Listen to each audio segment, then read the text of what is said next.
Right now, as we look at the live tape on this Monday morning, Super Microcomputer Inc. is trading at exactly $32.15. It is currently down 4 cents, which translates to a decline of 0.12% for the day. The time is 9:51 a.m. Eastern Standard Time. You might see that number and think nothing is happening. You might think a movement of less than 0.5% is just noise. That is the expectation.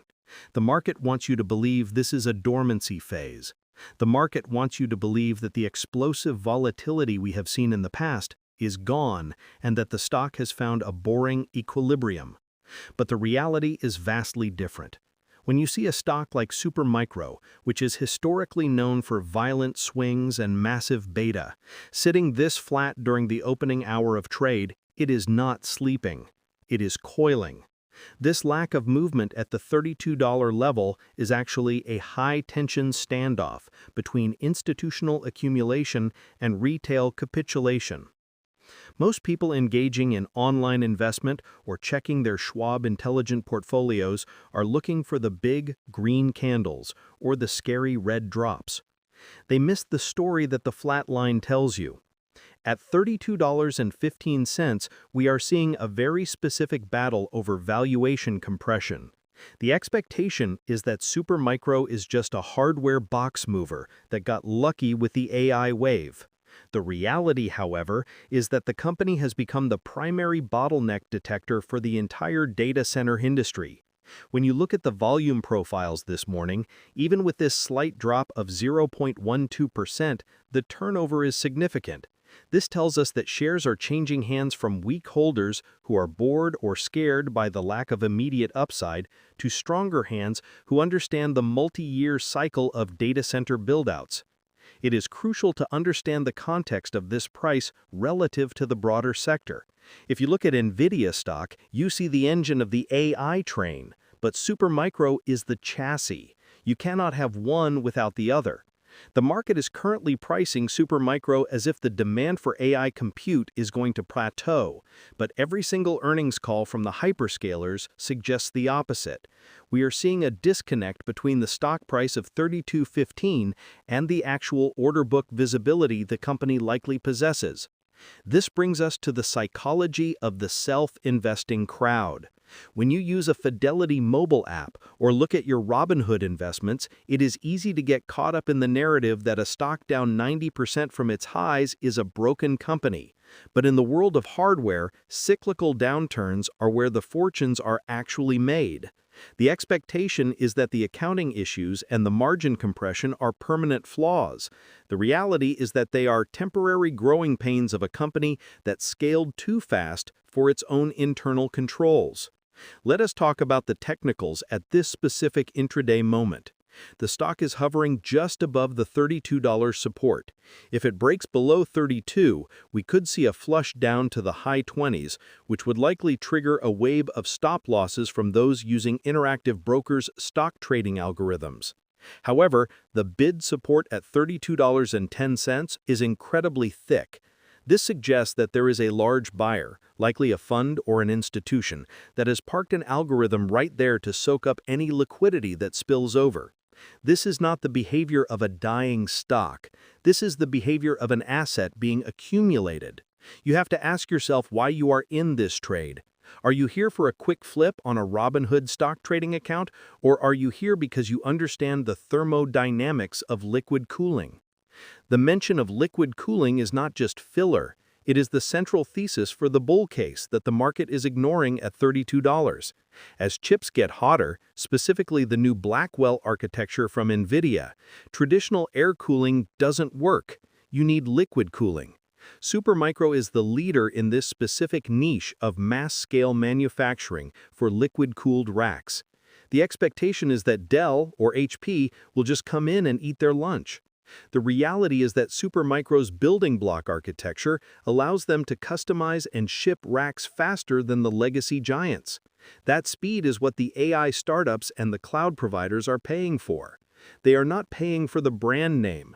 They are paying for the time to market. When you are racing to train a model before your competitor, getting your server racks 3 weeks earlier is worth paying a premium. This is why the margin concerns, while valid, might be overstated in the long run. We need to address the elephant in the room, which is the trust factor. The delay in filings and the auditor issues have cast a long shadow over this stock. That is why it is trading at $32.15 and not $132. The market hates uncertainty more than it hates bad news. If the news was confirmed bad, the stock would be at 10. If the news was confirmed good, it would be at 60. We are in the purgatory of uncertainty. This is where the sophisticated money works. If you are managing a Fidelity brokerage account or looking into Fidelity wealth management options, you know that risk management is about probability. The probability of a total collapse is being priced in as if it's a coin flip. The reality is that the tangible assets, the factories and the intellectual property of Supermicro have a floor value that is likely higher than where the bears think it is. Comparing this to other sectors helps frame the valuation. Look at Tesla stock. Tesla went through years of production hell where the market doubted they could scale.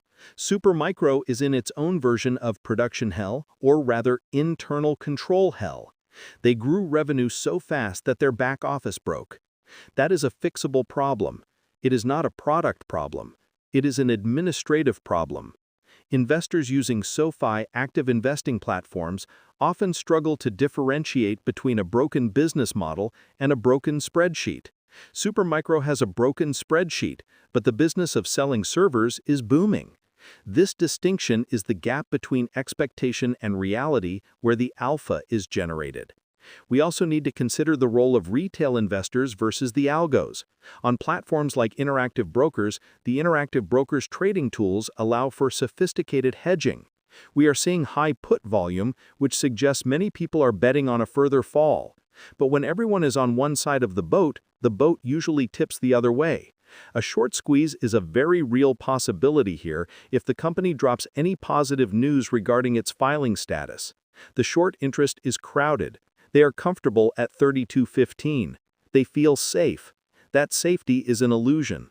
If the stock ticks up to 33, the panic covering could drive a rapid ascent that leaves those waiting for a lower entry price behind. Now, I want to hear from you guys. The sentiment on this stock is incredibly polarized. Comment below how many shares of Supermicro you currently hold and what your average cost basis is. Are you underwater and holding, or did you get in recently at these lower levels? I want to see where the pain points are in the community, because that helps us understand the psychological resistance levels of the stock. Let's move back to the intraday action. The volume is starting to dry up as we move past the initial morning rush. This lowering of volume while the price holds steady at $32.15 is a constructive sign. It means sellers are exhausted. If there were massive sellers left, they would be hitting the bid right now. They are not. The selling pressure is absorbing. This is a concept you might learn if you use SoFi Investing educational resources or Fidelity ETF's research tools. Volume drying up at support is often a precursor to a reversal. We are not calling the bottom, but we are identifying the friction that stops a falling object.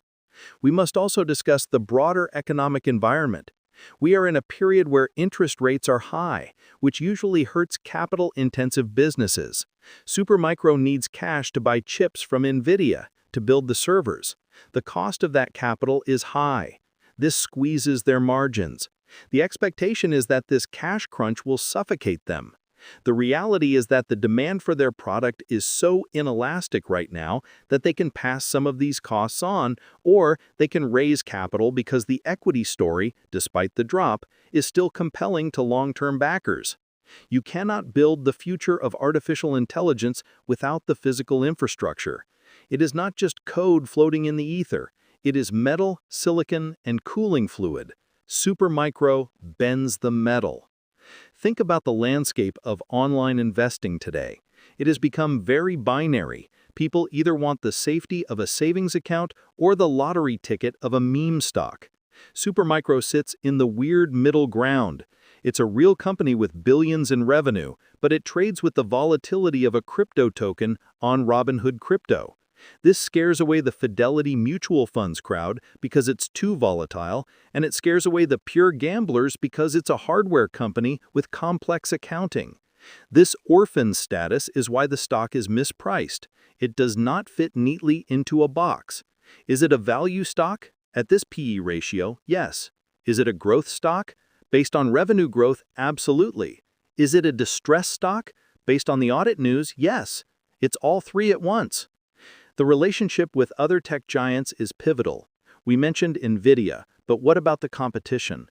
Dell is the safe pairs of hands. HPE is the legacy player. Supermicro is the race car. It's faster, but it might crash. Corporate CIOs are conservative. They like Dell. But the people building the massive clusters, the Musks and the Zuckerbergs of the world, they care about performance and density. Supermicro wins on density. Their green computing initiative is not just ESG marketing.